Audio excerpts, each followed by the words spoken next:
Bakit ba sa tuwing pagpasok pa lang ng bagong semester ay ramdam mo na ang pagod mo ay parang nag-midterms ka na? Bakit ba sa araw-araw na lumilipas sa law school ay pakiramdam mo ubos na ubos ka na? Halina at magpahinga kapatid kahit saglit lang. Pag-usapan natin yung pagod mo at bakit hindi nauubos. Tonight I'll be sharing with you why we're tired all of the time in law school. All of this and more coming right up! This episode is brought to you in part by Ocho, 101 practice problems for lost law students and bar takers. It's a digital workbook designed to meet the bar syllabus. All of the problems are discussed in great detail. You can use it as a series of mock bars with discussions, or you can develop the almighty, all-powerful question-a-day habit where you sit down to answer one bar problem each night before you go to sleep. Pagkatapos mo itong sagutan, mababasa mo hindi lang kung ano ang tamang sagot, kundi paano ka rin makakarating sa tamang sagot. If you are a current law student, you can get a copy and answer the problems as part of your review for your midterms and final exams.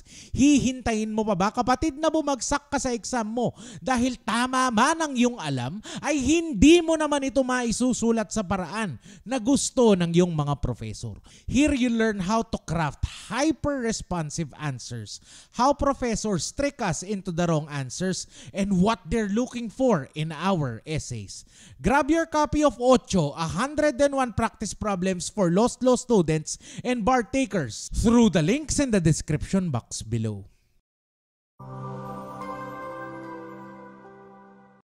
Hi, my name is Lex and welcome to Lex in Motion. In this channel, I'll be helping you build your competence, confidence, and capability in law school. Start today by hitting the subscribe button below. New episodes are posted every Friday. Kung narito ka kapatid para lang malaman mo kung bakit sa inaraw-araw na pagpasok mo sa law school ay pakiramdam mo ay ang bigat-bigat ng iyong mga paa. Ang bigat-bigat din ng iyong mga librong dala at nagtataka ka rin kung bakit nagbasa ka naman pero parang wala ka na namang maaalala. The short answer is you are overwhelmed. You are overwhelmed by law school. Full stop.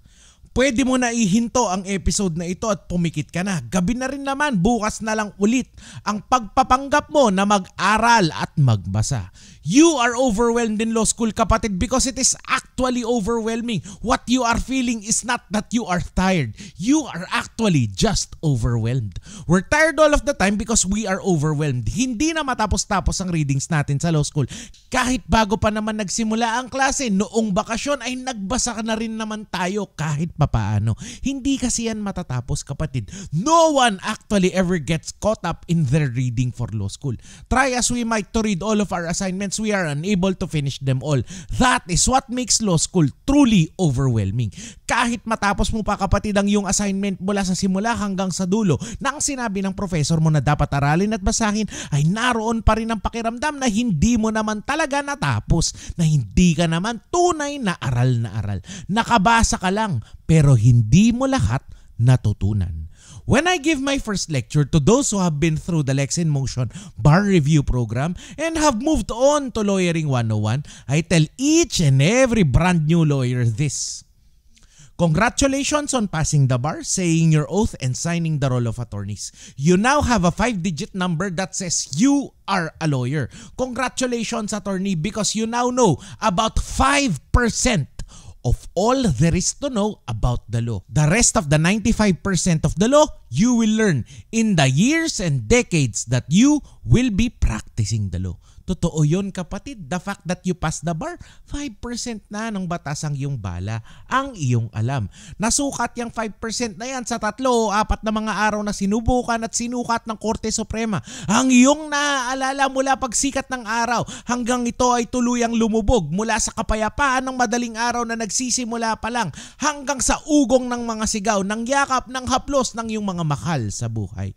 You are tired all of the time because learning the law is truly overwhelming. What you learn up to your passing of the bar and the admission to the legal profession is about a bucket of water in an ocean.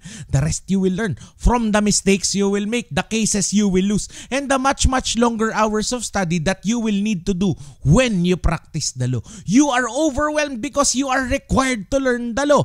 The law which, to your mind, you will be practicing probably behind your desk. But with your nightlight surrounded with your books and your caudals. That is true to a certain extent. When we draft our pleadings, make our cases, we are surrounded by our books, our cases, and the strength of the cases that won before us.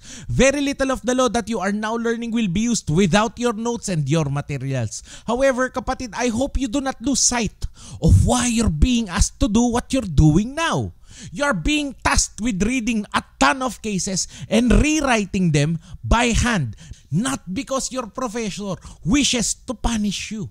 You are being asked to read cases for you to read through the stories of how the law actually operates in the real world as narrated by the Supreme Court. You are assigned all of these cases not because your professors are punishing you, but because these contain the tales of those who have fought before you. Your task now is to learn the winning strategies and take note of how a particular case is lost.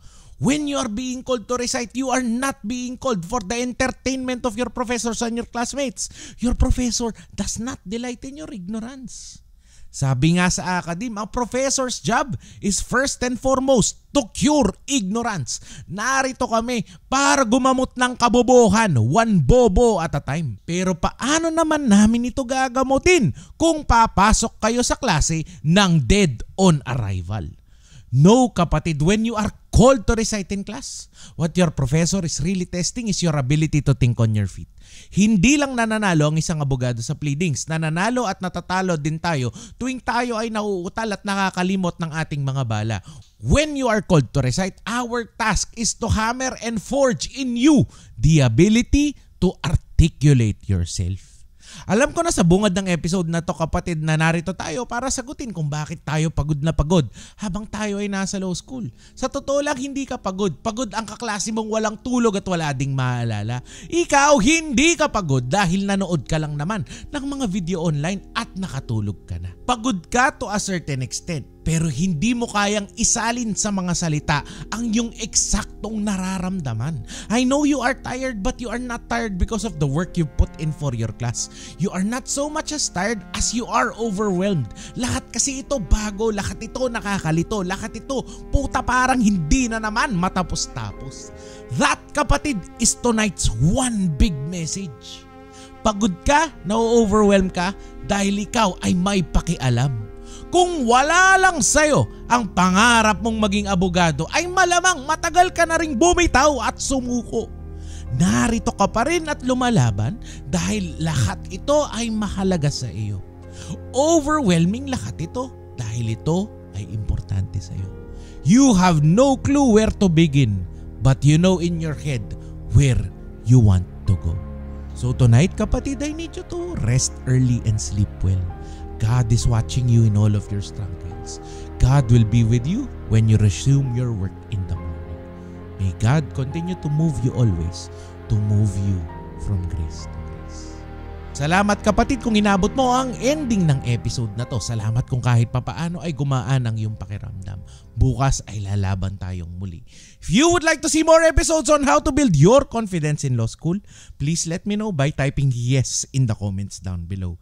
Alam kong simpleng yes lang yan, kapatid, but that is important to us. By typing yes in the comments, you are telling me and telling the team that the work we do here actually matters. By typing yes in the comments, you are telling me and telling the team that an actual sentient human being actually watched this episode, na may totoong taong nanood nito at nakausap namin sa ilang minutong nakaraan.